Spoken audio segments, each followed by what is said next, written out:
Everybody in Reno.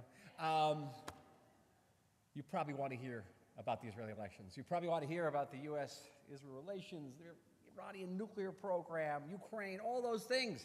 And maybe we'll get to it. Maybe. But I want to tell you tonight about my three loves. Apart from my kids, apart from my grandchildren, 6 grandchildren, I have 3 loves in life. And the first love began when I was 12 years old. And I was walking home from school, and I saw a pigeon, or what Monty Python would refer to as an ex-pigeon. It was lying in the gutter, reduced to a two-dimensional pigeon lying in the gutter. And I was an unusual kid. I was dyslexic. I'm still dyslexic. Had all sorts of interesting learning disabilities, was kept to myself. But I was very, very empathetic, and I saw this pigeon lying in the gutter, and I was deeply moved, and I ran home, and for the first time in my life, I wrote a poem. I wrote a poem called "Who Cries for the Soul of the Pigeon?" A comedy. And every day, I wrote a poem. I came home every day, wrote a poem. By the time I was 13, I had a book of poetry, and I was also rather precocious. I was growing up in northern New Jersey. I got into a bus, went into New York City all alone at 13 years old, went into the lobby of Alfred A. Knopf Publishers, went up to the front desk and pushed my manuscript across the desk to the poor woman there and said, "Publish my book of poetry," I said. They did not. But the following year, when I was 14, I published my first poem in 17 magazine. 17 magazine. I was more interested in 17 magazine than I was in the poem, but okay. I published my poem in 17 magazine, and I went on, as a teenager, I wrote short stories, I wrote plays, and I wrote a movie script. When I was 17 years old, we made this movie script into a 6-minute film about World War I. It takes place in World War I, and it won the PBS Young Filmmakers Festival, #1. I was on TV. It was amazing. At 17 years old, it was great. I was convinced that before I was 25 years old, I would be a world-famous writer. There's no way that I would complete those first 25 years without being, somehow on the Nobel list. And went to college, and I wrote off-Broadway plays and more short stories. But the most important thing, having won the PBS prize, I was going to go to Hollywood. So I went to Hollywood, and I got a job as a gopher for Orson Welles. And no kidding. And my job was to sort of wipe the sweat off his forehead and help him on and off with his cape that weighed more than I did, to snip his cigars. That was the big one. It was like I had a career as a mohel already at 20 years old. I was snipping his cigars. Some of you may remember the Paul Masson wine commercials. As Paul Masson said 100 years ago, "No wine before us." I held the cue cards for that, because he was too drunk to remember that line without the cue cards. No kidding, Orson Welles. And so I listen, what could be better? I was going to, I had my experience with Orson Welles, and I was going to be, again, famous before I was 25. But then I discovered this entity, this experience known as rejection. And they began to pile up. And rather masochistically, I took all my rejections, I put them in one big file that became as thick as the Manhattan phone book. Big file. My professors were telling me I should stop writing. I would never be a writer. My best friends would say, "Please stop writing. We can't see you suffer anymore." It used to be so. When my first book of poetry was rejected, I went into my room and cried for 2 days. I was in my 20s.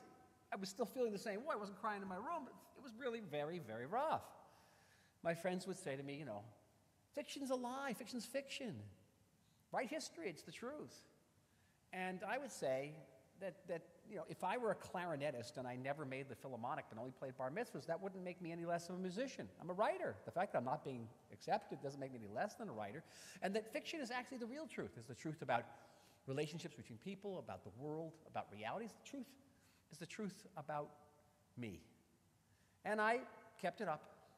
And eventually I published works of fiction. Swan's War is my fifth work of fiction. It's not my first.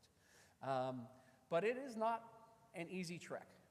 And then I got the ultimate rejection. The ultimate rejection was rejection from the Iowa Writers' Workshop. I got rejected from Iowa. And I'll never forget, I was a lone soldier. I was in the paratroopers. It was in the Negev. It was raining. It was miserable. I was cold. And a Jeep comes up and throws this envelope at me. And the envelope is a very thin envelope. You remember those? A rejection from the Iowa Writers' Workshop. And I was devastated by this. But the weird thing was that in order to apply to Iowa, I had to take the GREs.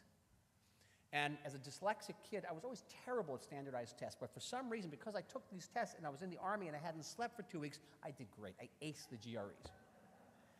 And with the scores for the GREs, I applied to a graduate's program in history because I'd always loved history. And that is my second love, history. Now, there is probably a medical term for this. Someone who doesn't understand that the past is the past. But for me, the past is never the past. Past is keep on going. Past is a myth. It's right here with us. When I was at 15 years old, I read Josephus. And there I was on the walls of Jerusalem, throwing stones on the heads of Romans. It was all happening. It was all real. I loved history. And I studied Middle Eastern history as an undergraduate, went on to study history in the Middle East as a graduate student, and I began to write history using the GRE scores from my Iowa rejection. And went on to write some history books, and those history books led to my appointment as being ambassador because someone read those books and liked them, and led to me teaching in various universities. History. Loved it. This book, Swan's War, combines these two loves. It's a story. It's a story about a woman, not a very Jewish story, I want to tell you. It's a story about an Irish Catholic woman from South Boston. Mary Beth Swan is her name, and she is a policewoman. And she's a policewoman in the early 1940s when there actually were no policewomen. There were women policemen. That's what they were called. And they didn't carry guns, and they didn't walk beats, and they wore ridiculous skirts and kepis, and they were used mostly to get street kids off the street and prostitutes off the street. They didn't really fight crime. Mary Beth Swan is the daughter and granddaughter of old Irish cops. She actually wants to be a law enforcer, but it's not. No one respects her. Not even her father gives her much support. But one day, she meets a young man named Archibald Swan, and he is a police officer as well, but he is the police captain on an island 20 miles off the coast of the Massachusetts shore. The name of the island is Fourth Cliff. You can look for it on a map. You will not find it because I made it up. And the book actually opens with a map of Fourth Cliff, a very detailed map of Fourth Cliff. This map was inside my head the entire time I was writing it. And Mary Beth comes to this island. People aren't very friendly. She's a Catholic girl from South Boston. These are all crusty Protestants, fishermen. They don't like her. But she has Archie. And then World War II breaks out. And Archie is a Marine reservist and gets called into the military and is sent to the South Pacific and leaves her alone. And so she's isolated, and she doesn't have many friends. And then things get really worse. On the island, the U.S. military has imprisoned 90 Italian prisoners of war. 90 Italian prisoners of war, and they work because there's a great labor shortage in the United States. They work in fishing, they work in farming, terrific, great. But one after another, the Italian prisoners begin showing up dead, murdered. So Mary Beth Swan, alone and beleaguered and largely friendless, has to track down a serial killer on the shores of Fourth Cliff Island. And that's the story of Swan's War. So this is a love of fiction. Oh my God, I loved writing this, but it's also history. I had to harness all my historical research tools in order to write this book. I had to know what people wore in the 1940s. I had to know what people ate and what people didn't eat, because there was rationing. There was no coffee. There was very little sugar or flour. I had to know how people spoke. People spoke in a different way. I would check every line of dialogue in this book has been sort of checked out to see whether it was something that somebody would say in 1944. I had one line where someone said, "game over." And you look at the dictionary, and they usually tell you in the dictionary was the first time a phrase has been used, and it said that game over was first used in 1970. So it was game over for game over. It wasn't in the book. I had to take it out. I had to learn the intricate details of a 1941 Harley-Davidson motorcycle. You're going to see this in the book. It plays a big role, the motorcycle. Where am I going to find out about a 1941 Harley? It turns out if you go to YouTube, no kidding, go to YouTube, the Los Angeles Police Department in 1941 made a training film for traffic cops who drove Harley-Davidson motorcycles. You can see it today. Go look up LAPD Harley-Davidson motorcycle 1941, and you will see this clip that goes into every part of this motorcycle. And you read the book, you can think I'm a great expert on Harley-Davidson motorcycles, but I got it all from this clip. It's research. It's research tools that I would use in any of my history books. And the greatest compliment I ever get writing history books is they read like novels. It's wonderful, but it's the exact same approach. Because in writing a successful work of history, you want characters, you want heroes, you want themes, and most importantly, you have to ask yourself on every page, every paragraph, every sentence almost, you have to ask yourself, how am I keeping my readers on the edge of their seats? On the edge of their seats. And this book hopefully will keep you on the edge of the seats because it kept me on the edge of my seat. A dirty secret about this book. 3/4 of the way through Swan's War, I did not know who did it. So I was tracking down the tiller with Mary Beth Swan, and it was exhilarating and terrifying at the same time. And I must tell you, a whodunit is the most difficult thing you ever had to write because you got to leave your reader down cul-de-sacs, right, dead ends.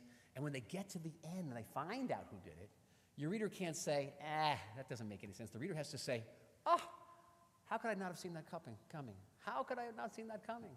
Hopefully, at the end, you will not have seen it coming. So these are my loves. My love was writing, my love of history. I'm still writing both. I'm concluding my next collection of short stories. I'm starting this book on Israel's War of Independence for Random House. And I have another nonfiction book coming out in April, my vision of Israel on its 100th birthday. It's called Israel 2048, The Rejuvenated State. Get it? It's coming out in Hebrew, Arabic, and in English, all together in May, April of next year. There is, of course, the third love. And it's a third love that really combines the other two loves. I grew up in this small New Jersey town. I was the only Jewish kid in the neighborhood. A very Sicilian neighborhood, hence my love of Italians. But it wasn't much of a love story when I was growing up. They beat the crap out of me every day because I was Jewish. My father had fought in World War II. He had landed on Normandy Beach, and he and his brother had taken photographs of concentration camp that they had liberated. I actually carry these photos in my cell phone. If you want to see them later, they're quite gruesome. And every time I'd come home all beaten up, my father would take me down to the basement and open up this album and say, you see those? You see those pictures, son? That's why we need a strong state of Israel. And that has a very profound effect on a bloodied 9-year-old kid. Around my bar mitzvah time was the Six-Day War, and we all remember that magnificent victory, but what I remember about 1967 was not the victory, but the 3 weeks before, when Israel was surrounded on all sides by armies that were going to cast the Jews into the sea, and we were going to witness the second Holocaust in one generation, and nobody was going to do anything. Nobody. That had a big impact on me as well. So, at the earliest age, I wanted to go to Israel. I started going when I was 15. I was a little nuts. I would rake leaves and shovel snow all year long to collect enough money to go to Israel every summer and work for free on a kibbutz. I was a terrible farmer. I wrecked tractors. They were very happy to see me go every summer. But I was damned. Israel was the most exciting thing to happen in 2,000 years of Jewish history, and I was going to be damned if I was going to stay in New Jersey and miss it. No way. No way. Also, when I was 15, as a member of a Zionist youth movement, we went, as a Zionist youth movement does, we take our first field trip to Washington, D.C., and I got to shake the hands of the ambassador of Israel to the United States. And I said to myself, right, that's what I want to be when I grow up. I want to be Israel's ambassador to the United States. Seriously. His name was Yitzhak Rabin. I later was his advisor. I worked with him. And it made Aliyah, became a lone soldier, had this wonderful Israeli family, and went through, an Israeli life with all of its ups and downs and glories. But I tell you, at any given moment, it is just that feeling of being part of history, not just witnessing history, but actually being part of it. A couple of weeks ago, I was doing a wonderful tour of the tunnels under the Kotel. And they're always opening up new tunnels under the Kotel. And you go into these tunnels and you see cisterns that were built during the time of Beit Rishon, of the first temple, and the tunnels made during the second temple. And you say that all of this was carved by us, by our people. We're touching our history. So history is very much alive everywhere in the state of Israel. But so too are the stories. So too is not the fiction, but the stories. We have, the Jewish people, the greatest story on earth. The greatest story on earth. Israel's a magnificent story. I mean, this is a country that emerges 3 years after the Holocaust. 3 years. Surrounded by adversaries, no natural resources, nothing. 600 Jews. It's the size of Boston, by the way. Population of Boston. That's all we had. And we emerge to create what is today, by any international criteria, a powerhouse. You know, we did have elections yesterday, and so not everyone's so happy without the outcome.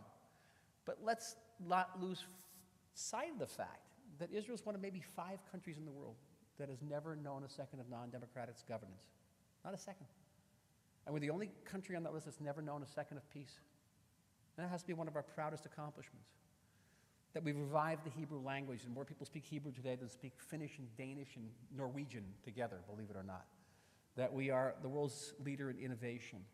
That we've managed to find a middle ground between modernity and tradition, between East and West, between a liberal democracy and a country that has to defend itself, with a country, with an army that's more than twice as large as the British and French armies combined.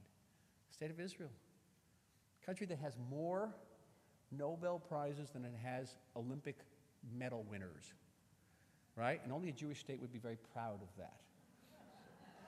Imagine the poor Nobel Prize winner comes home, Mom, I got a Nobel Prize. So new, you know, imagine the Jewish kid who comes home with a gold medal at the Olympics and says, Mom, look what I got. Mother says, new, okay, big deal, where's your Nobel Prize? You know, really amazing. This is our story. But the story of the State of Israel is just the latest chapter in truly the greatest story of all time. It's the story of us, the story of the Jewish people. And this is a people that comes out of nowhere, a little desert people that just happens to invent monotheism, just happens to invent universal morality, just happens to invent human rights and animal rights and conservation and limits on power. All these things we invented. And this people that survives exiles and inquisitions and massacres and still survives. A couple weeks ago, I was in Sicily. And everybody been in Sicily?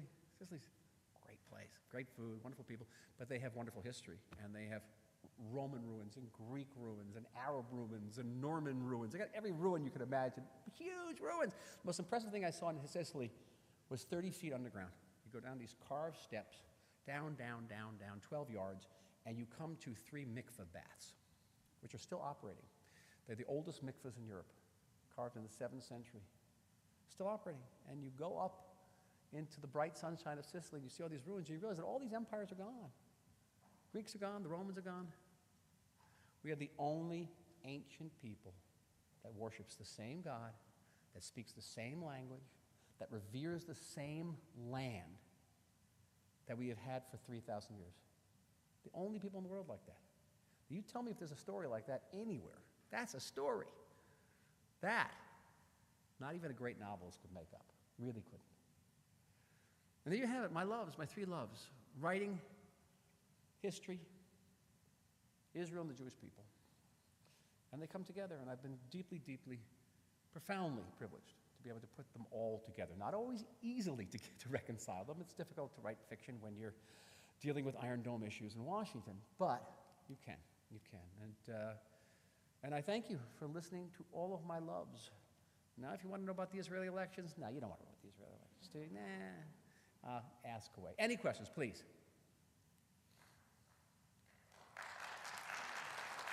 Thank you.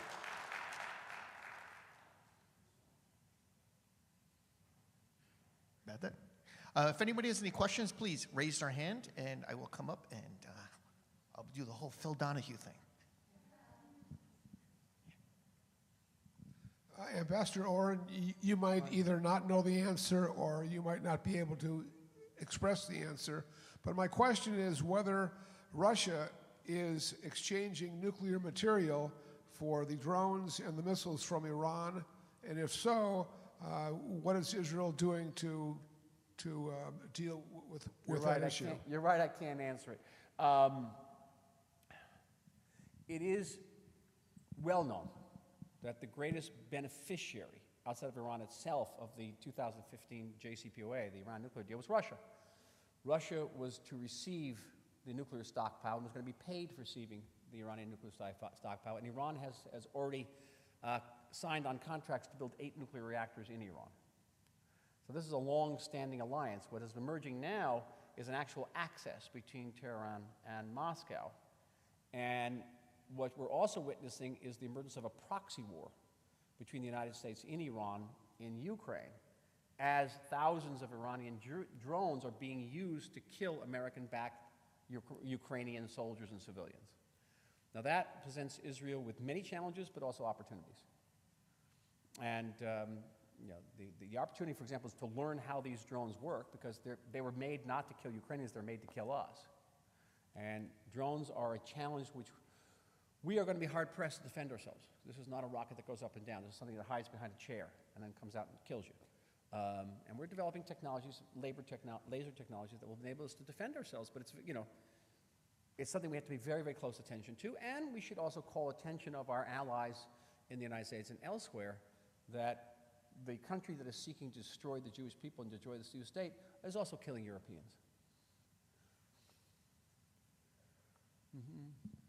Thank you, Mr. Ambassador, for sharing your thoughts with us today. I have two questions. The first one is the two-state solution just a figment of everybody's imagination and it'll never happen? Is that a question or a statement? It's a question. Do you think it'll ever happen? And the second question is, what is going to be the relationship with Israel under the new Netanyahu government? You mean the United States? Okay. Again, I was an advisor to Rabin. I've been involved in every peace plan going back to 1993, including the Trump peace plan. And what I would tell you is not ideologically informed. It's just it's historical and empirical in the sense that it's what I've observed. In that the two-state solution is a very lovely idea. It's a very elegant idea. It stands not a chance in reality of actually happening. Not the least of which is, I can spend many hours on this. I won't, but there are thousands and thousands of peoples in the world, and very, very few of them are capable of sustaining a nation-state structure. Even the countries that have nation-states are having a hard time sustaining them. France, for example, Belgium. One of the great miracles of the Jewish people is that you can take Jews from 70 different countries who don't have a common language, who don't have a common culture, they have a common faith and tradition, but stick them in this country without any natural resources and only adversaries, and we're going to create a state, because guess what? We are a people. We really are a people. Palestinians have been incapable of sustaining a state even in Gaza. It breaks apart. And to my mind, I have yet to see the Palestinian people hold a serious discussion about what kind of state they want, what that state's going to look like. They know what it don't want. They don't want us. I get that. So the question is it even sustainable? But they have no leadership. Mahmoud Abbas, the president of the Palestinian Authority, is now in the 17th year of his 4-year term. He's 88 years old, a 3-pack-a-day guy. There's no heir apparent there. So you say, okay, I also ask people who support the two-state solution, I say, well, what does it look like? Does Israel pull back the 67 borders? Does the Palestinian state actually adhere for more than a day? By the way, if we pulled out the West Bank, Judea and Samaria, Mahmoud Abbas would be dead in 24 hours. We keep him alive. So, what does it actually look like? So it's an elegant idea, and it's a nice aspiration. I do think sometimes, more than sometimes, frequently, that this obsession with the two-state solution, after 30 years of consistent failure to achieve it, actually detracts from our ability to ameliorate the situation and to manage it better and to improve the lives of Israelis and Palestinians together. Because everyone's so focused on a solution that is not going to be a solution. It's actually an oxymoron. For 2 years in the Israeli government, I was in charge of the Palestinian issue, and I would not wish this on anybody. And all I can say is that if you approach that issue the way I had to, is to take everything you know about human governance and often about human compassion and throw it out the window, straight out the window. Because any effort to try to improve the lives of Palestinians in Judea and Samaria was fiercely opposed by the Palestinian Authority, because they're deeply, deeply addicted to victimhood, and through that victimhood they get money from the Europeans. It's a fiendish situation, devilish situation, horrible, horrible, and we have to break out of it in some way. The one way we can break out of it is saying, okay, two-state solution, nice idea, let's see what we can do on the ground. How is the election in Israel going to impact our relations with the United States? I don't know, and I'm a historian. I have enough problems predicting the past. But clearly, if the members of the government are and important members of the government, key members of the government, are from parties that espouse racist positions, that's going to have an impact. Our relations with Europe is going to have relations certainly with the current administration, the Democratic administration, perhaps with any administration. And we have to be aware of it and sensitive to it and brace ourselves to it. The best we can say right at this point is, you know, we have democracies. And in democracies, some people with very unsavory views get elected. The nature of democracy, it's the price of democracy. You've got some interesting racists in your Congress, both on the right and the left. On the right and the left. And, you know, that is the price. That's the best I can say at this point. Yeah. I do have a question from someone who's watching online, so I'm going to ask the question for him, if that's okay, since he's not here. Over the years, the Islamic regime of Iran has expressed great hostility to Israel. I've noticed. I am wondering whether the general Iranian population supports the regime's anti-Israel stance. Are most Iranians willing to go to war with Israel, or at least to engage in conflict with Israel as regime demands? I don't know. The best of our knowledge, no. Best of our knowledge, no. You know, they aren't exactly taking polls in Iran, right? There's not public opinion surveys in Iran. We know from people we do maintain contacts with that the regime is disliked, if not hated. And that's why many, many thousands of people, particularly Iranian women, are taking to the streets, risking and losing their lives to protest this awful regime. Whether I am very skeptical that they'll be able to succeed, because there may be hundreds of thousands of people out protesting, but the regime has an army of thugs known as the Basij, who will break the heads of anybody who rises up. The regime has an army, and the regime has the Revolutionary Guards. That's hundreds and hundreds of thousands of armed people. I don't think anything can seriously bring about a regime-type change in Iran short of an internal revolution in the military.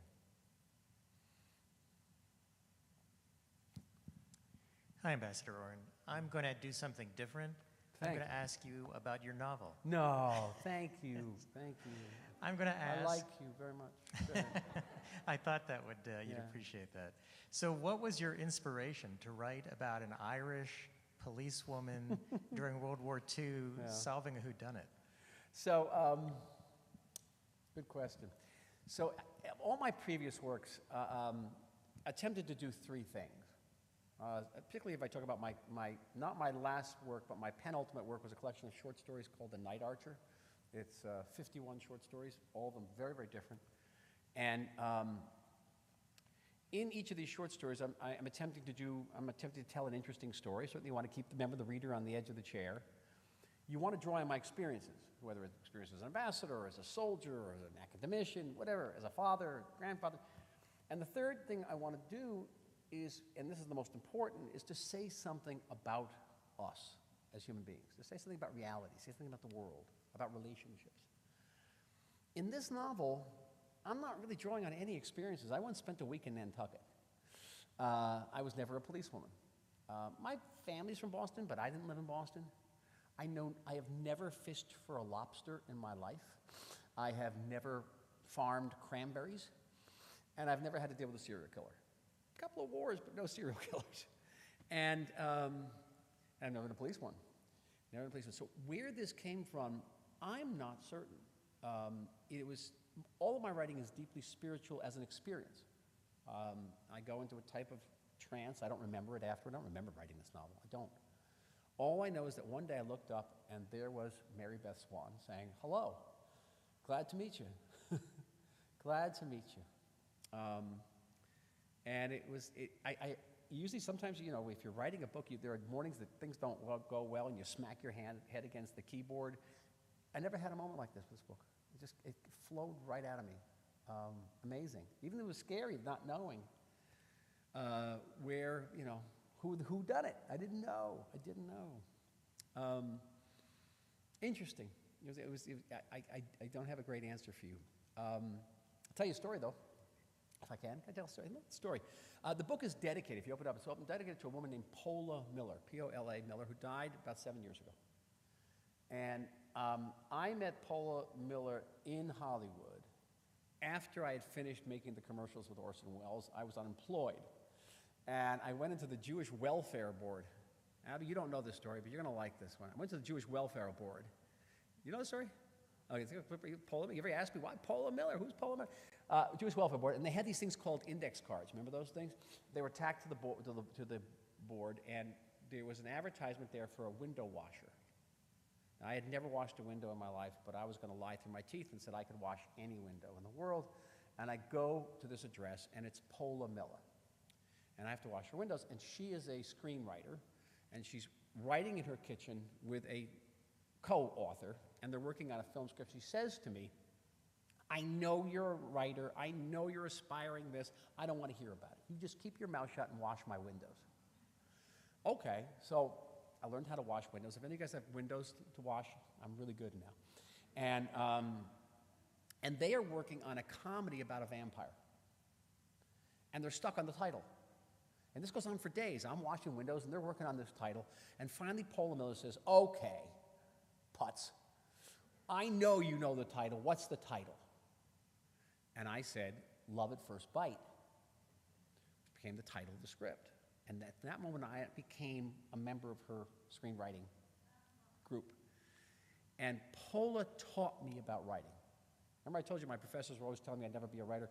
Paula taught me lessons that she would number about the writings. Lesson 264, I mentioned the acknowledgments, and that's where she said to me, you as a writer are godlike. You are creating a being, and you have a almost holy responsibility to endow that being with the deepest and widest possible soul. So if you're having a scene at a restaurant and a waiter comes over and says, what would you like? You as a writer actually have to create that waiter. Just can't be a cardboard figure. And that lesson has deeply impacted me, and I hope it impacted me in this book, because I hope to have filled out everybody on this island, no matter how small their role was. So that's why I've dedicated this book rather belatedly to Paula Miller. Thank you for letting me share that. It's great. Paula, Alea Shalom. Thank you for being here, Ambassador. A question about the Abraham Accords. Given that they seem to be quite successful, what is your level of optimism that it will result in a genuine, warm peace between Israel and some of its Arab neighbors, and what other countries do you think may end up following the first few? So I was privileged to be involved in the process leading up to the Abraham Accords. During my period, the relationships were not open, but they were quite warm. And they were revolutionary. They completely overturned everything we understood about peacemaking in the Middle East. We didn't have to give up territory. We didn't have to redivide Jerusalem. We didn't have to uproot settlers. We didn't have to create a Palestinian state. We got peace with the people, not just with the governments, something we didn't have with Egypt and Jordan. So totally revolutionary. And I believe it created a paradigm. This is what a future peace agreement will look like between Israel and any additional Arab country, in addition to Morocco, UAE, Sudan, and Bahrain. And I think that there's some countries that are in line, Oman, maybe Kuwait, maybe even Qatar. Saudi Arabia, a little bit more problematic, though Saudi Arabia is opening up for many Israelis now if you have two passports. I do not. I only have one passport. I only have an Israeli passport. So I'd love to go there, but I know Israelis are doing business in Saudi Arabia now. They have a problem. They have a restraint. They are the custodians of the two holiest cities in Islam, Mecca and Medina, so it's a little harder for them.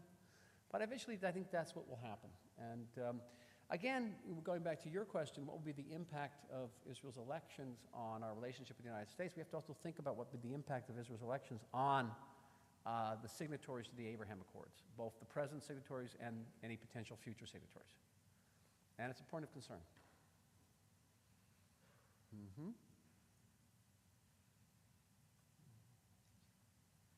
Can I ask this question in Hebrew? And then you will translate? בכיף. אני מרגישה שהנקודת חולשה הכי גדולה שלנו כישראל זה בעצם להסביר לאנשים שאף פעם לא חוו על הבשר שלהם את המציאות שלנו. זה מאוד קשה לאנשים שהאויבים שלהם לא יושבים על הגבולות להבין את מה שאנחנו עוברים, אבל זה מאוד קל להם לחוות דעה ולהגיד לנו מה שאנחנו צריכים לעשות. אז אני מרגישה שבעצם לדברר את המציאות הזאת, זו הנקודת תורפה שלנו. כבאדם שעשה את זה בעבר, אני מרגישה שאנחנו כן סוג של שגרירים, שאנחנו צריכים להעביר את זה לכל האנשים שיושבים סביבנו. מה העצה הכי טובה שלך לנו כישראלים? איך אנחנו יכולים להעביר את המציאות הזאת? קשה, קשה מאוד. אני מנסה כבר עשרות שנים, זה לא מאתמול. She asked me, how can we convey Israel's reality to Americans? What it means to be, under rocket fire, or having your buses blown up, or your restaurants blown up. What is it? It's very, very difficult. It goes against the human grain, נגד התלם האנושי. קשה מאוד, קשה מאוד. And I don't think at the end of the day, it's important to explain it without having people actually feel it. I'll explain what I mean. Here's an example. A normal country, like the United States, a normal country, the society is in the shape of a triangle. At the top of the triangle, you have the industrial and military elite, and they're usually right-wing, right? And the base, you have the youth. The youth usually left-wing. But in Israel, it's the other way around. Our military industrial elite is left-wing, and our youth is right-wing. And we have the largest per capita youth population in the world. We have the biggest under 30 population in the industrialized world because we actually have kids in Israel, lots of them. Now you have to ask the question, explain to Americans, why are Israeli youth right-wing? Well, all the other youth in the world are left-wing. And the answer is because Israeli youth aren't stupid. They know that when we withdrew from Lebanon in 2000, we didn't get peace, we got rockets. When we withdrew from Gaza in 2005, we did not get peace, we got rockets. When we signed the Oslo Accords, we didn't get peace, we got the Second Intifada, okay? You cannot walk into a room full of Israeli kids and say it's a two-state solution. They'll think they'll laugh at you. They'll laugh at you. And that is why the right wing in Knesset wins so many votes, and the left wing, Meretz, I don't even know if Meretz passed the threshold tonight. Don't even know yet. That's why. Because Israeli kids aren't stupid. And so you can explain that. אפשר להסביר את זה. בלי שירגישו את זה בשרם. אפשר להסביר. הגיוני. Now you understand, right? You understand why the right has gotten so much bigger in Israel, and I just explained something to you. You can explain it, but our reality is so far removed from the American reality, so far removed, that I don't think, you can really understand what it's like.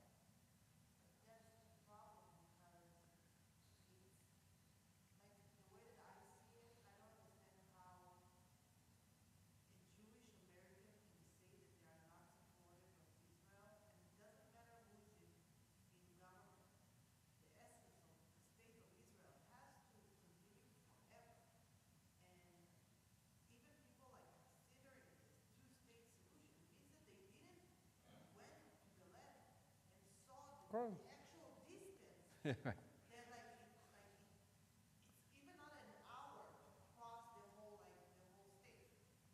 So how can we truly explain to them so they will understand that I said because I'm Israeli and we're not always politically correct.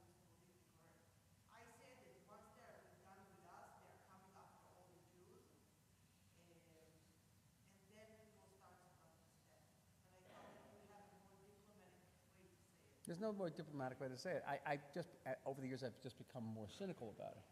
At the end of the day, the only way people will truly understand is if they come. It's Israel, and they actually see it. I had a very good relationship with the current president of the United States of America. He was my point of contact in the Obama administration. And we took him over to helicopter over an area called E1. Now, E1 is a source of great controversy. It's the road that links Ma'ale Adumim to Jerusalem. And there are plans to build there. There have been plans to build there since the time of Yitzhak Rabin. And America keeps on coming up and saying, well, if you build there, there'll be no two-state solution, which is completely untrue. You can build a tunnel under it. Okay. That's what we have in Bethlehem, by the way. And I get up there with Joe Biden in this helicopter, and he says to me, that's E1? That's what all this controversy is about? So even with Joe Biden, you show him something, and you see, okay? It's nothing. E1's the size of this shoal, okay? And it was this huge controversy. To actually see it, to go in my building, my apartment, in Jaffa, on a clear day, and look out of my back window and see Hebron. In Jaffa. That's amazing. That'll do it. But to sit, in a classroom and explain, well, hey, Israel is at its pre-67 thinnest waist, 8 miles wide. You can't imagine that, a country being 8 miles wide. Very difficult. Or to say, okay, we're sitting in this classroom, now we've got to go down to the basement because there are rockets falling on our neighborhood. Very difficult to translate that. They actually have to be there and see it. Mm-hmm. Yeah. Ambassador Oren, hi. Thank you so much for being here. My name is Liz. Can I ask you in Spanish? English. Por favor. Okay. Yo aprendo español. We were there in the summer. We love Israel, and we were exactly what you mentioned about the triangle. It's so interesting. A few of us here, we were in Israel, in Jerusalem, the end of June for our mitzvah, and we were attacked by the Orthodox. I'm sure you heard about us. I did indeed. So, Fabi, it was me, and it was people sitting in the back. It was inexcusable. It was disgusting. Yes. Do you think Netanyahu will do something about it? No. Thank you. Not much. Not much. Listen, I negotiated for 2.5 years the Kotel arrangement. And I was the only member of the Israeli government to vote to keep the Kotel arrangement when it was canceled by our government. So you're asking the wrong person here. I think in this coalition, the way it's constructed now, I don't think there's going to be a tremendous amount of weight put on egalitarian minions of the Kotel. However, if I could put maybe, this is a big maybe, that, you know the word dafka? Not Espanol. Dafka. Dafka, that because this is a right-wing, largely religious coalition, they will have more authority to rein in that type of behavior than a left-wing coalition might. That's the only thing I can think of. But don't hold me to it. Don't hold me to it. A source of deep, deep concern for me. Deep concern. Thank you for coming, Ambassador. You mentioned the two-state solution, and you mentioned the birth rate of Israel. How does Israel plans to maintain their majority with a higher Muslim birth rate in the country? There's that question again. We got this in my previous talk too, and it's just wrong. We actually have a much higher birth rate, and that's set up. We're not counting Gaza. We're not counting. That's 2.5 million people, Palestinians. The Judea and Samaria, another 3.3 million Palestinians. Within Israel itself, Israel proper, the Arab population has stabilized at 20-21%, and the Jewish population is growing much faster.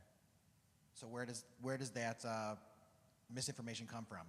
From any statistics, we'll show you. We have the highest. Where does the misinformation Jews come of from? Israel have the highest natural increase rate of any industrialized country in the world.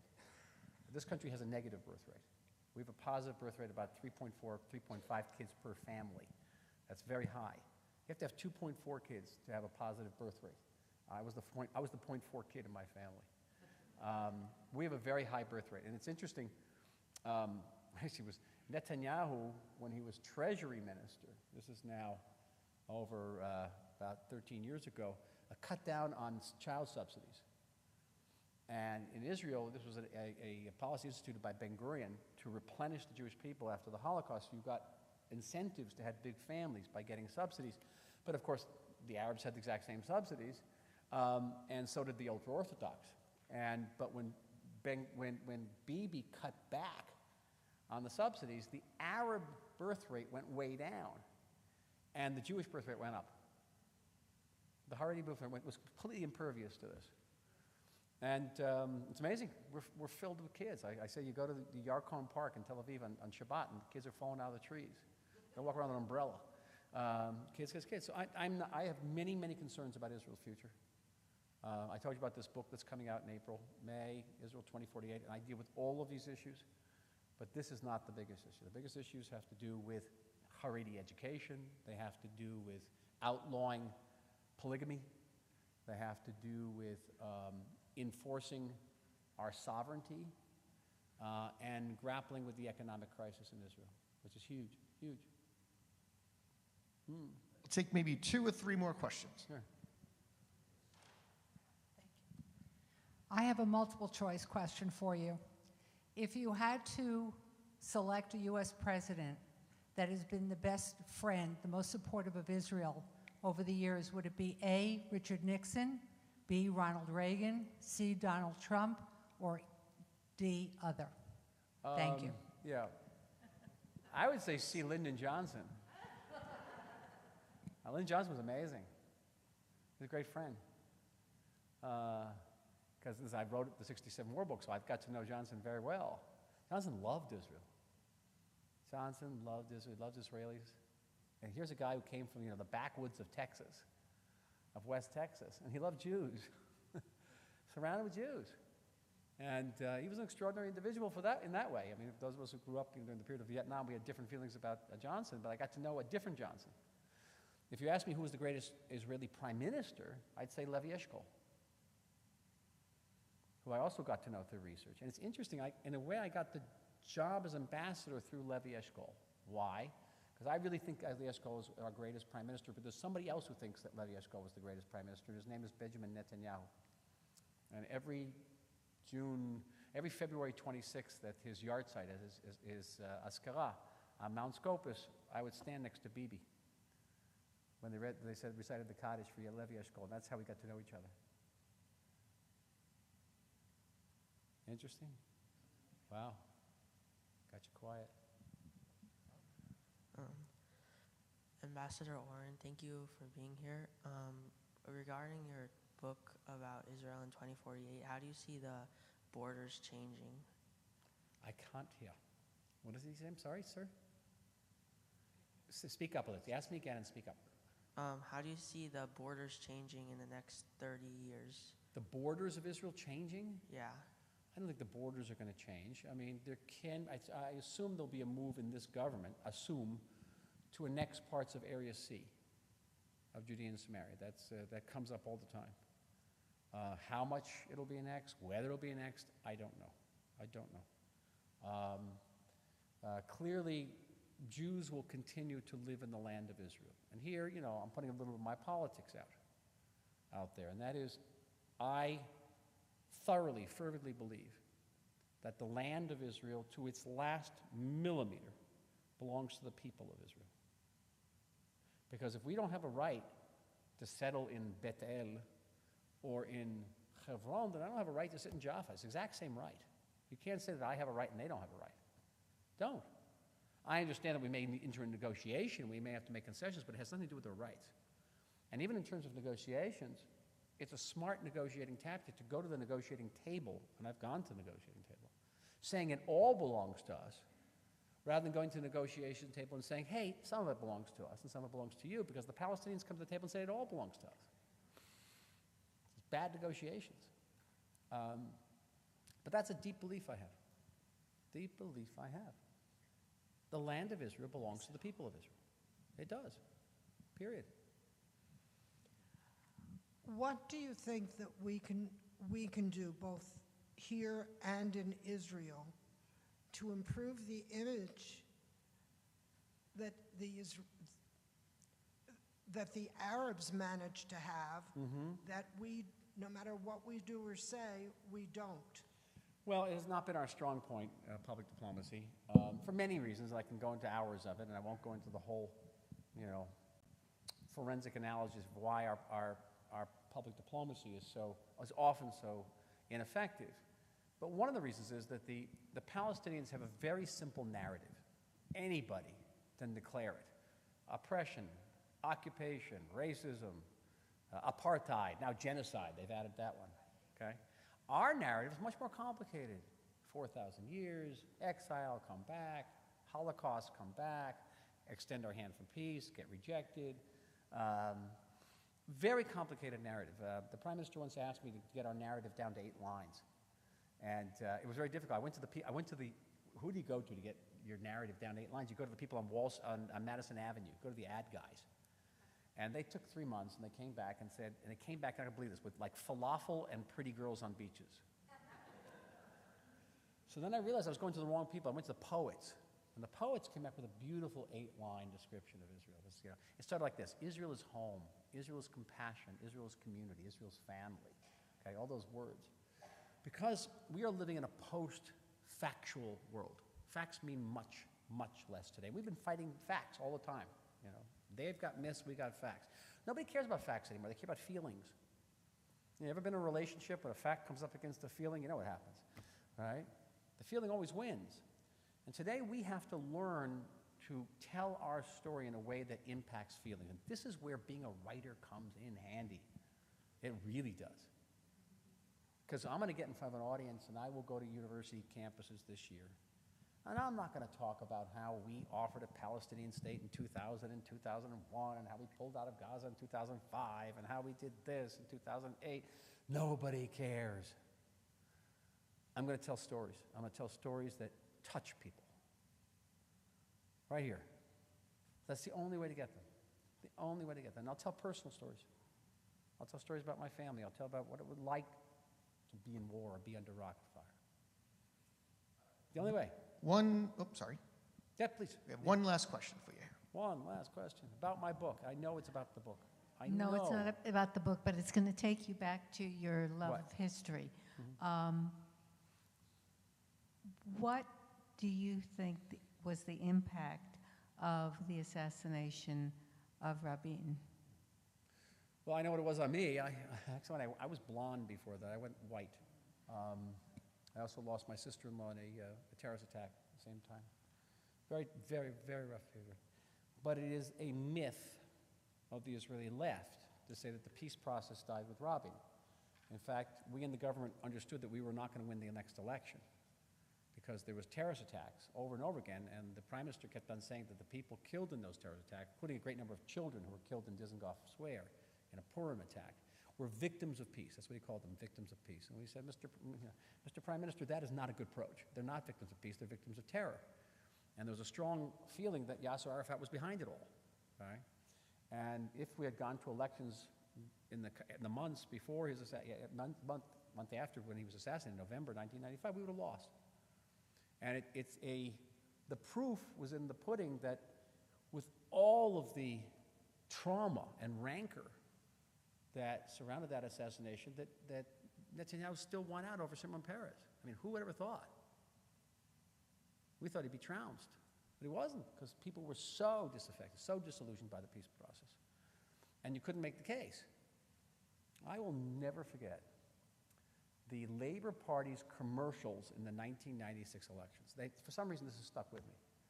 And what they did was flash pictures of Pizza Hut, Burger King, Pepsi-Cola, real quick. And the message was, you get all these wonderful, unhealthy products because of the peace process.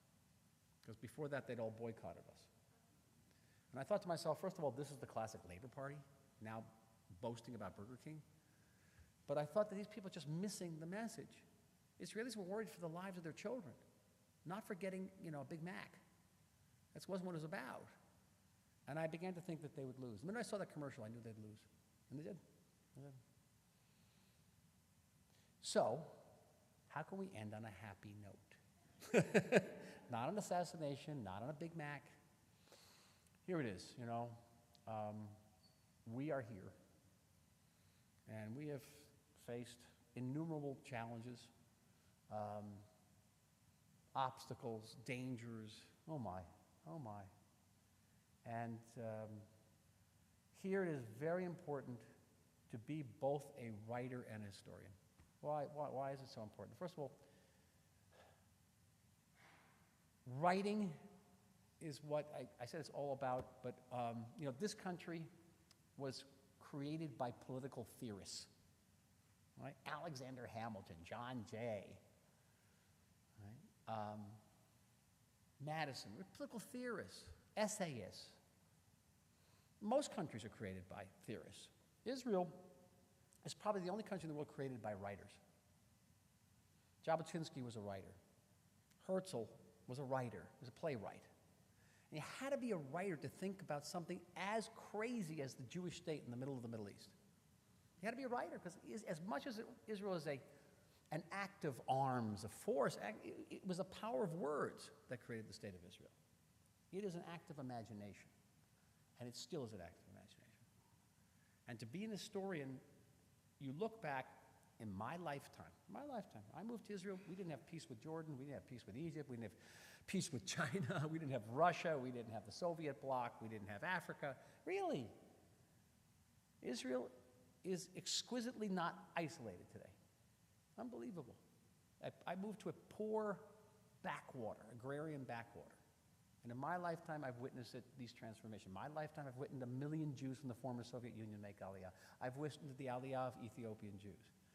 I mean, this is my lifetime. That's not what happened in the years before that, which was also miraculous. You have to keep that. Only having that historical perspective is extremely, extremely important. I invite you to it.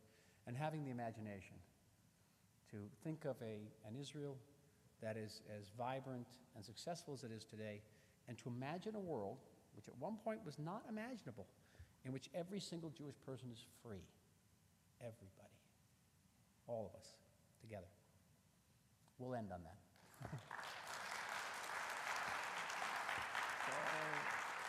Thank you. Stand up. Well, thank you so much, Michael. It is always a joy and a pleasure to have you in our community. Good evening, everyone. Thank you so much again for being here. I'm Stephanie Tesman, CEO of Jewish Nevada. And Michael mentioned during his talk that the one way to instill a love of Israel and of being Jewish is to visit Israel, which is an excellent plug for our community mission that's happening next summer, June 7th to the 15th. We are going to Israel as a community. We have about 80 people signed up already, which is really incredible. And if you want more information about how to join us in Israel, I'll be here for a bit. But please travel with us there, and I promise you will come back with a deeper love and connection to Israel. So please stick around, purchase a book. Michael will sign it for you. Thank you again for being here to kick off Jewish Book Month. Thanks, everyone.